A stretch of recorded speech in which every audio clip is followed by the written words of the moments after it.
মোহাম্মদ বিপুল প্রধান, managing director of Bangabandhu construction. তো আজকে আপনাদের দেখাবো ড্রয়িং দেখে কীভাবে ছাদে ফাঁদ করতে হয়। তো সাথে দেখতে থাকেন আমাদের সম্পূর্ণ ভিডিওটি। কলমের বাহির সাইড হয়, এটা হয় কিন্তু কিছু কিছু ক্ষেত্রে আবার ভিতর সাইডে হতে পারে, যার কারণে এটা দেখে নিয়ে একটু মানে উত্তম। আর এটা হচ্ছে কলাম, এটা হচ্ছে কলাম, এগুলি কলাম, এই কলাম। আর কলামের এই যে এটা হচ্ছে এই লাইনটা হচ্ছে গেট নি, আর এটা হচ্ছে গেট নি। তো এইগুলি দেখে আমরা মূলত 5 দিয়ে থাকি। আর এগুলি হচ্ছে মেন, এগুলি যদি না বুঝে কেউ, তাহলে 5.5 দিয়ে মানে প্রপার ফলাফল আশা করতে পারবে না।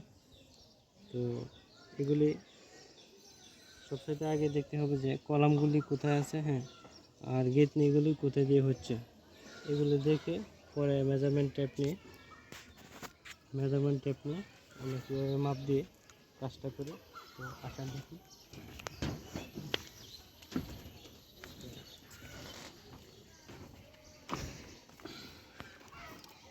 এটা হচ্ছে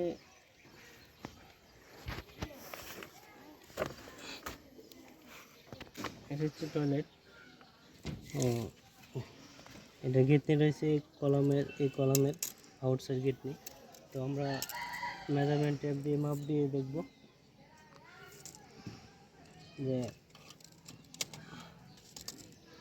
উপর দিয়ে দেখি। তো 5 ইঞ্চি একটা ইটের সাইজ 5 ইঞ্চি থেকে একটু কম আছে, মানে 4.5। তো প্লাস্টার সহ 5 ইঞ্চির মতো হয় আর কি। তো এখান থেকে আমরা 4.5 দেখব যে এই যে একটা রড, এই যে একটা রড, আর মধ্যে একটা রড আছে, নিচে না, এই যে মধ্যে একটা রড আছে।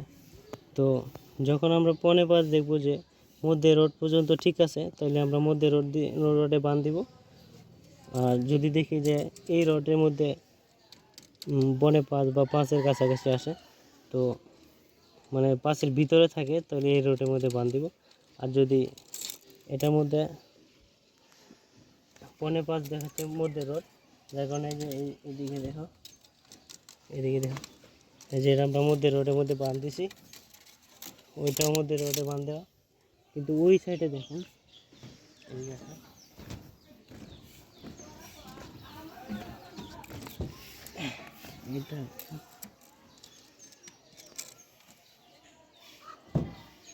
এটা পার হয়ে যায়, যার কারণে আমরা এই সাইডে রোডে বাঁধ দিছি, যার কারণে গেট নির ভিতরে থাকবে পাইপটা। আবার যদি এটার মধ্যে দিই, তো গেট নির থেকে একটু বাইরে থাকবে। এই যে এই রুমটা আমি যদি কেমন এটা হচ্ছে এই রুম, এটা হচ্ছে এই রুম, আর এই যে এটা হচ্ছে কলাম। তো কলামগুলো দেখতে হবে যে ড্রয়িংয়ে কোন সাইড গেট নেই, বুঝছেন? এটা হচ্ছে এই সাইড গেট নেই, এই সাইড। তো আমরা এই সাইড থেকে মাপ নেব যে কত ইঞ্চির মধ্যে আছে। তো 4 ইঞ্চির মতো আছে এদিক দিয়ে, 4 ইঞ্চি। কিন্তু এদিকে যদি আনি তাহলে একটু বেশি হয়ে যায়, পাইপগুলি বাইরে পড়ে যায়, এর কারণে আমরা মধ্যে রোডে দিয়ে দিছি। আর এদিকে দিলে একটু গেটতে বাইরে পড়ে, এর জন্য আমরা মধ্যে রোডে দিচ্ছি, ওইটার মধ্যে রোডে। তো এভাবেই মূলত ড্রয়িং দেখে পাইপ দিতে হয়। তো ওই সাইড থেকে আমরা আবার মাপ দিব।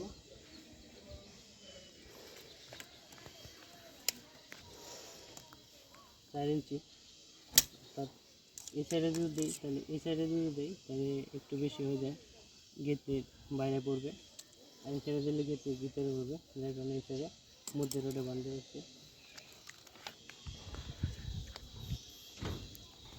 এমনি করে প্রত্যেকটা জায়গার মধ্যে মাপ দিয়ে পাইপ নামালে অনেক ভালো হয়, পরবর্তীতে কাজ করতে সুবিধা হয়, আর মিস্টেকও কম হয়।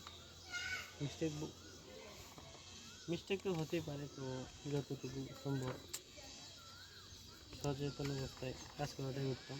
ড্রয়িং দেখে মাপ দিয়ে কাজ করাটাই উত্তম। তো আসেন দেখি সম্পূর্ণ কাজটা আমরা কীভাবে করছি। তো এতক্ষণ দেখলেন আমাদের ছাদে পাইপ ফেলানোর ভিডিও। তো সাথে থাকার জন্য সবাইকে ধন্যবাদ। আবার দেখা হবে অন্য কোনো ভিডিওতে। ততক্ষণ সবাই ভালো থাকবেন, সুস্থ থাকবেন। আল্লাহ হাফেজ।